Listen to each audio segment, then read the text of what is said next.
Hello guys, good day. For today's is kasama ko ngayon si Sanse. Ayan, tamang tambay muna tayo ngayon. Kung mapapansin nyo, malinis ang ating water refilling station. Walang mga galon. Ayan, nakapag-repack na rin kami ng bottled water. At saka sa lukuyan tambay mode muna po kami habang hinihintay po natin si ate sa kanyang biyahe para po magdala ng basyo. Siyempre, sama na natin ang tamang kwentuhan at chika-chika.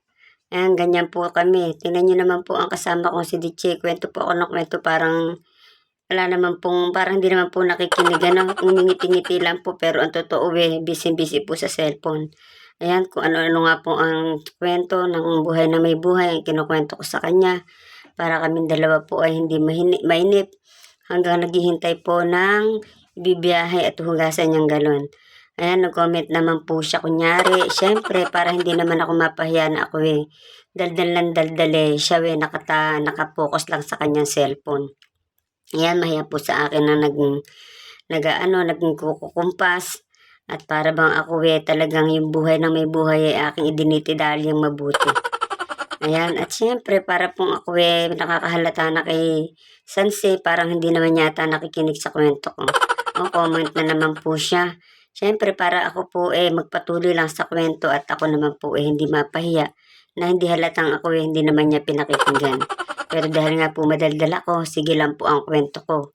Alam na, yung kapitbahay po namin kasi, ayan, may mga pangyayari na yung mga nagdadaan sa karsada, ayan, kanyang-kanyang chika.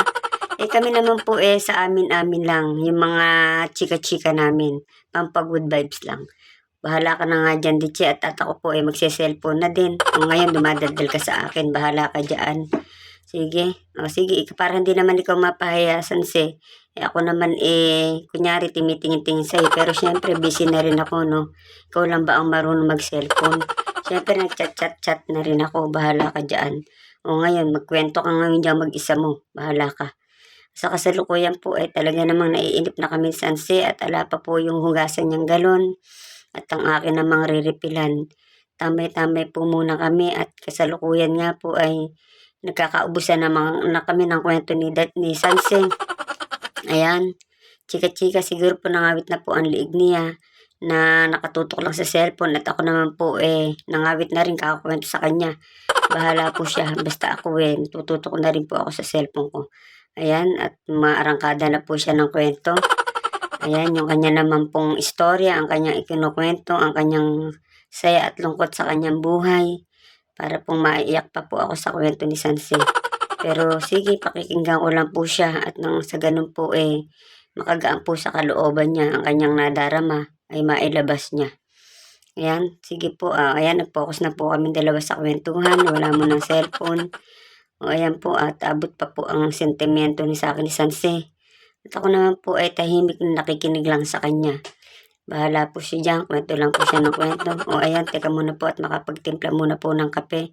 At medyo mahaba-haba pa po ata ang aming paghihintay. At si ate po wala pa. O ayan, syempre po ako nagkape. Si Sansi ayaw niya at mainit daw. Ako po si kape po ako talaga. Ayan, kape-kape lang, tamang kwentuhan lang. Ako naman po marangkada na naman. Nagkwento po ako ng isang magandang katatawanan kasi po si Michael habang sa kalagitnaan naming pagmamaneho nakakita po ng pera sa gitna ng karsada. Nagulat po ako at ako po biglang nagpreno si Michael. Sumubsob po ako sa unahan. Nang makita ko po si Michael nagtatatakbo at ang kotseng rumaragasa ay pinara niya makuha lang ang 50. Yan naman po si Sanse tuwan-tuwa sa kwento ko. At yan po ang nangyayari sa biyahe. Ayan po. Talaga po nagkandasubsob po ako nung makita ni Michael ng 50. At ako po biglang hininto sa gilid ng karsada. Ako po nag-alala. Akala ko naman po may nasira na sa parte ng aming sasakyan. Yun po pala nakakita nga po ng 50. Siya na, sana all. Pero sana mag-iingat po siya susunod kasi po hindi niya alintana yung parating na sasakyan na mabilis din. Buti po at mabait din po yung kotse na pinagbigyan siya at bigla ding nagpreno para hindi siya masagasaan sa halagang 50. Talagang po si Michael may kaanuhan po yan, may kaugagan. Kaya masarap din pong kasama. Kaya hindi po namin nihulay pagka pumilakad kami. Ayan, tamang kwentuhan pa rin po kami ni Sanse habang kami po ay naghihintay kay ate. Ayan, medyo matagal-tagal din po, nakakainip din po. Kasi itong si Michael na to, hindi po inuna yung mga galon na basyo dito po sa Sharkville. Disin sana po habang sila po nagbibiyahe, kami may ginagawa na ni Sanse. Minsan wala din po sa ayos si Michael. Ayan, at syempre po paikutin ko muna po ang ating view sa ating water refilling station. O ayan. O ayan po si Sanse. Oops. Masayang masaya kahit naiinip po kaming dalawa. At eto na nga po, dumating na nga po si ate. Dala-dala na ang mga basyo. Ayan, syempre sineseparate ko po ang tulad po na ginawa ko nung nakaraang past video ko.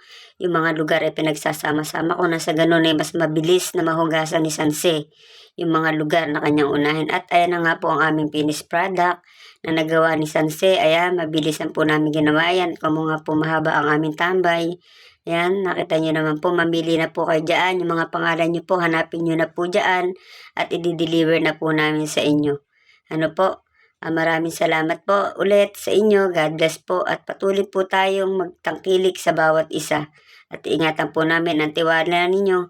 At ayan po si Sanse. At bigla po may nagpa-refill sa kabilang pintuan.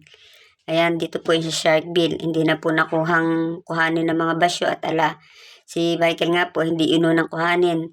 Yung mga tao po nato siguro ay wala nang mainom. Ayan, nagbayad na po yung bata. Ayan po. Syempre po nakita nyo naman, tambay na naman po si Sanse at wala na naman kaming basyong huhugasan. Ayan, syempre, sipag na sipag si Sanse po. Masarap din pong kasama yan. Bye-bye po. Salamat po. God bless.